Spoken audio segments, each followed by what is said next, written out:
na ulu tanga levu o ngandreba menonda ena ka vendendai na daka ni alo tambu ena nonda mbula na tamata wakambauta ena veimbuli bo na daka ni alo tambu ena nonda mbula na tamata wakambauta ena veimbuli bo ena wakateke bu sambulia na lomalangi ke na vura na kalau asa senga ni wakawakotaki ko vura asa lala tu asa tu na mbuto ena ndela ni wasati tombu asa yava vala na yalo ni kalau ena ndela ni wai enda wakana numa ena madha ungo kena singa tambu ende tiko kina ena singa indai na madhawa ni kena sobaraki na yalo tambu ni kua na singa ni penitiko kanda baka bina kakina buana kalau enda baka na numa talanga kina erando baka na numa talanga kina na wekanda na chiu rua na tuba mbimbi na kena soli veira na ibunau ena ulu ni bonoa mai seni ai sena tora ena lima ngana ibola tambu makawa ka talanga kina na solebu erando baka na numa kina na kena sawara kina yalo tambu mai Jerusalemi e chiutia kasambimbi kina bikenda na tamata wakambota endai na nonta maroroya kayan raba talanga na kena wakano roi sombutiko ena bubale kabakatalanga kina na bubale bakayalo na tuba tambongo endina ningai mai sobara kina yalo tambu we ira tona tisei peli kena songo lotu tau manda mai Jerusalemi e chutia ni saoti na kaudaken ni ngone turango Jesu Kristo iyo asa tiko boli ke na kalau ena kena mbuli na bura nei rai ni leo tolu wa kalau na tamanda na kalau na luwena ke na kalau na yalo tambu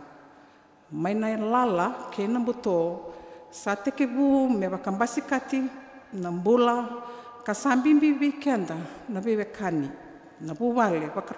wakalau menta kuni ngole dava na nona vaka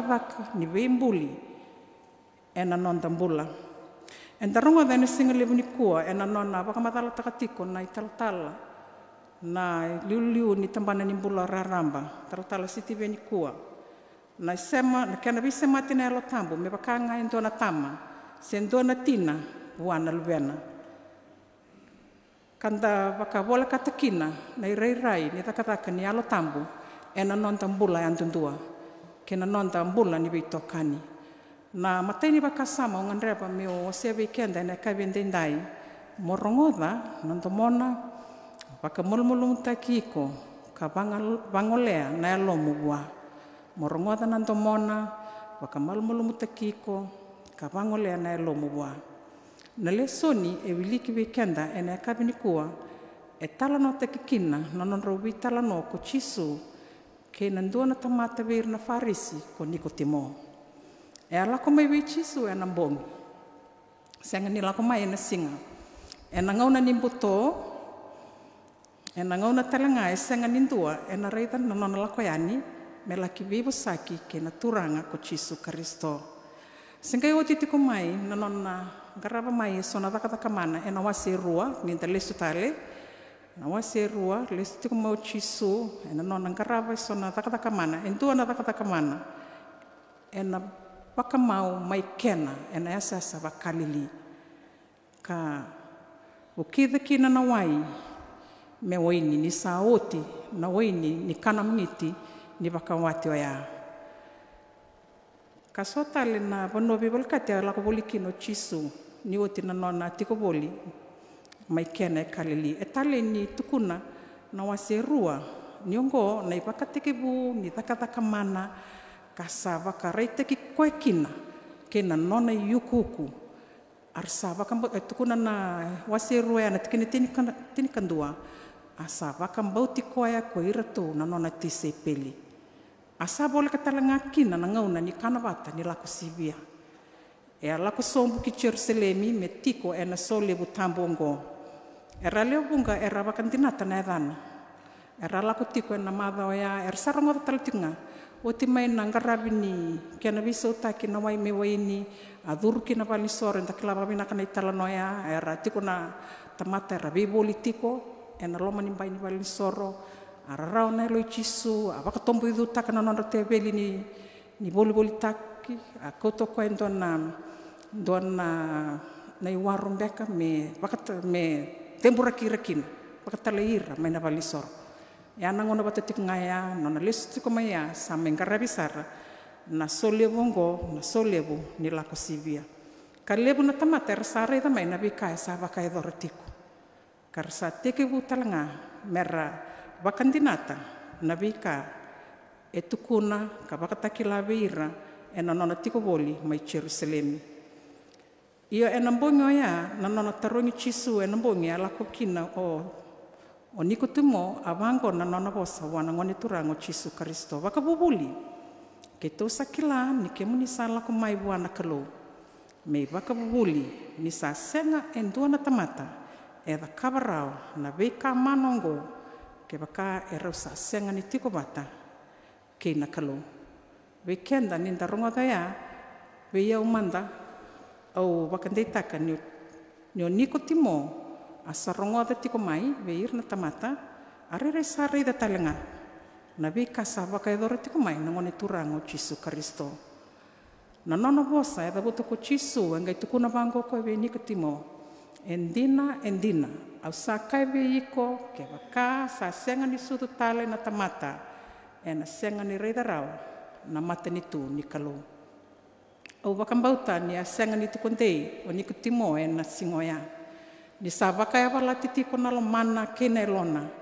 e na vika sa yado voli mai Jerusalemi e senga beka ni sa unitaro angan reba merongodo o Nikotimo na sa unitaro ada butuwana ngoni turanga Chisu Kristo ia kani kinta dalawane a wakandamberi koe na turanga e na ndua na i vala rawa sar me matata na nona reivi koe kina ka ento donu me da kawa me rawata kina na mata ni tu ni kalou a taro talo Nikotimo ve na ngone turango Chisu Kristo e da butoko e na vosongo e na wasi tik ngai tolu na leso e da but e uliki weekenda na kabini kua sa sudu rawa kai vei na tamata ni sa ngasi mai kokoya sa dhuru rawa mbeka wakarua kina kete tinana a somo Chisu kai wa sa kai Chisu endina au sa kai veiko ke waka sa senga ni sudu endua e na wai ke na yalo tambu e na senga ni dhuru rawa ki na mata ni tu ni kalo dona vosa mbimbi e da buta na ngone turango Chisu Kristo ke waka e senga ni sudu tale endua e na wai ke na yalo tambu e na senga ni rawa ni dhuru ki na mata ni tu ni kalo sa waka yango ko koe sa sudu na yango ia sa waka yalo ko koe sa sudu e na yalo tambu. Na sudu wo, se na spiritual birth, e senga nindua na visau ni tamata waka yango. Ia na vimbuli ni yalo tambu ki na tamata ka yabutaki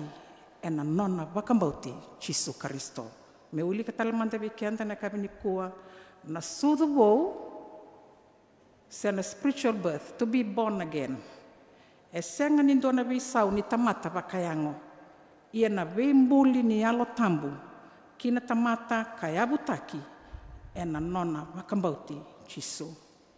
e lebu na talanoa enda wilika enda rongota talangane bola tambu ni tukuni kataki kina na nona vita levi na kalone alo tambu e na non rambula na turanga na marama e alondina kangaraba na itabi e kadibi rakina kalisi rakina na kalo e duango veira o Paula se o sola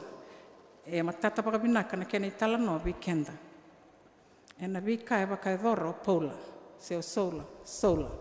Disember ni visa o na edana andua na ngauna tala itiko mai veira na betelebu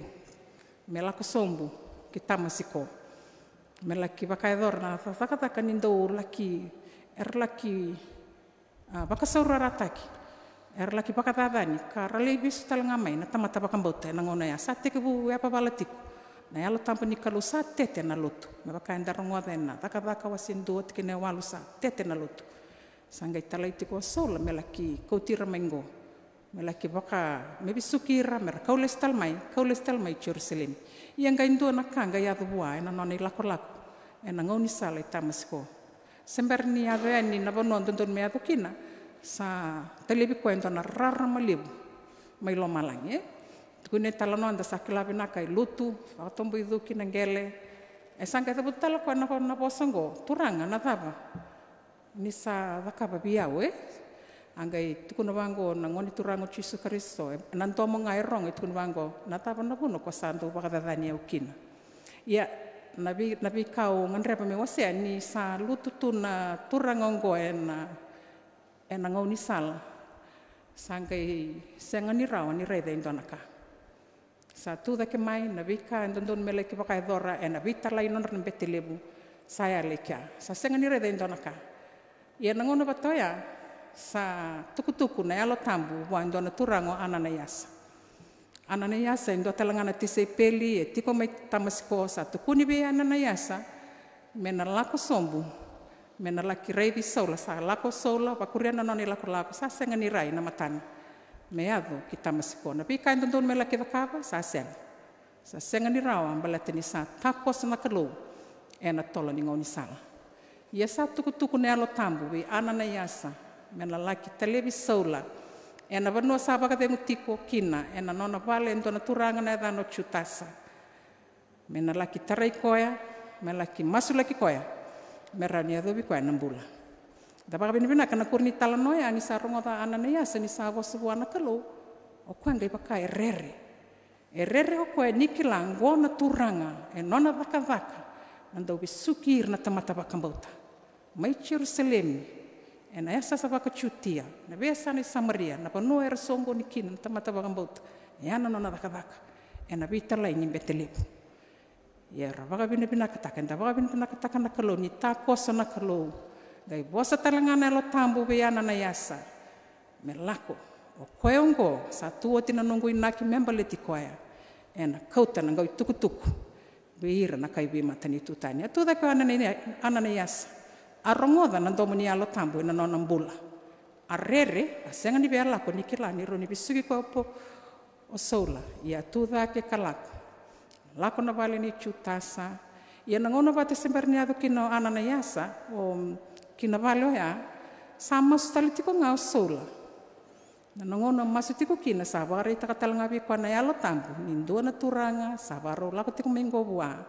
ena mai talebi kwa ya ena mai masu laki kwa talanga merawa nambula ayato yani o ananayasa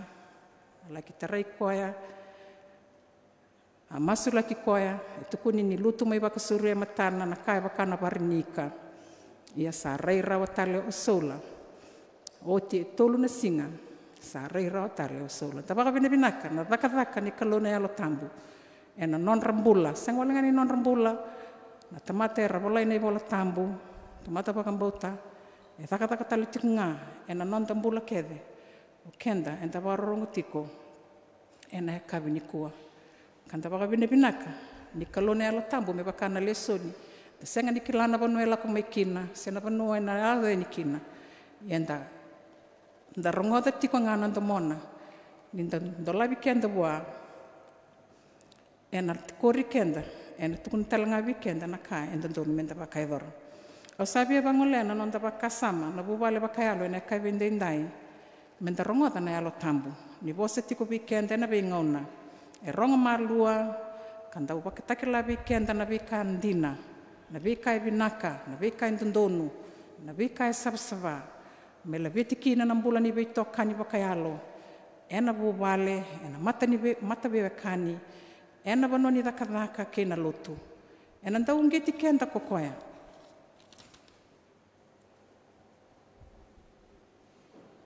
ena dakadaka ni turanga kasula talanga weekend na kokoa menda borata na mbole kena vika e bakalati tu ena nonda mbula ni wingaravi ena visinga. Meutinia na karoni baka sama mo baka ndina taka na daka ni alo tambu. Ko Nikotimo endona I wakavuvuli ni Israeli. Ia e le thava tua koe na mbimbi ni nona mbula, me solia tu thoko buana kalou, me liu taki koea, me rau ni matata kina na nona vingaravi, ka mbimbi sara, me rawati kina na mbula tau mundu, ka ndondonu me nonra, o ira, e rakilei koea ka wakambauti koea. O ngandreba nga me wase weekend indona talanoa. En singa noa, singa wakarawai, angaravi kina indona ni mamireli na matawili bol ni singa tambo, na tamba ko suba. Ka wakai thuri na reli roko watango, na vanilutu mai service, I service street. Ni mami bulang to kai kino ndiko nesi mbai sangali. Na nona ulutanga ka tori ke mami kina na singa na noa, ko Chisu Kristo na nonda inui. Ko Chisu Kristo na nonda inui. E totoka na vingarabe wakai thuri na maram ndiko nesi ni wakasabue sombu saranga na nona itukutuku. E na nona talanoa veira na ngone. Kau sombu saranga veira na ngone lalaisar. Veira na ngone muribuli, veira na kalasindua, kalasirua. Dabuta isona taro, labelinga na ngone merasoma. Kanda kita wakabinabinaka ni kita reda tiko. Na nonra se matira wakabinaka na ngone. Kina vikai wase tiko na maramandiko nesi. Kwa ni mami bulangi e na singa na noa. Ia ni oti na nona wakaitabi na maramandiko nesi. Sangai tarombulo kwa sebi sureti. Oti nona itabi sangai dona ni mami sere. Sangai tukuno kwa me sureti kwa be solimbula. Mena tudake. Me wakatakila me wakaraitaka. Ni sabedi ngomi Chisu Kristo. Me nona turanga ka nona I wakambula. Kimi wakabinabinaka na noa e rosanga o sangai tora na kabinikua. Ni rosanga bulu ka ona na ngone. E na reli na singa na noa, e ra tudake, me ra sulia na non rambula, wana ngone turang o Chisu Kristo. Rosa nga bulu ka ona na ngone, na kena boni ngone, e ra tudake me ra wakawui na non rambula. Iongo na takataka ni kalona ala tambu, e na non rambula na lubenda, kanta wakabina kakina, e na vikasa wakaidori tiko mai vale, na non ra tumberi tiko, na non ra wakabuliti tiko mai vale, kitonga indau mai kuria, na ngasni buli, ni matawili bol ni singa tambu na vika endo ratumberi kina na non rambula bakayalo kasate ke buti bakitiko na non rambula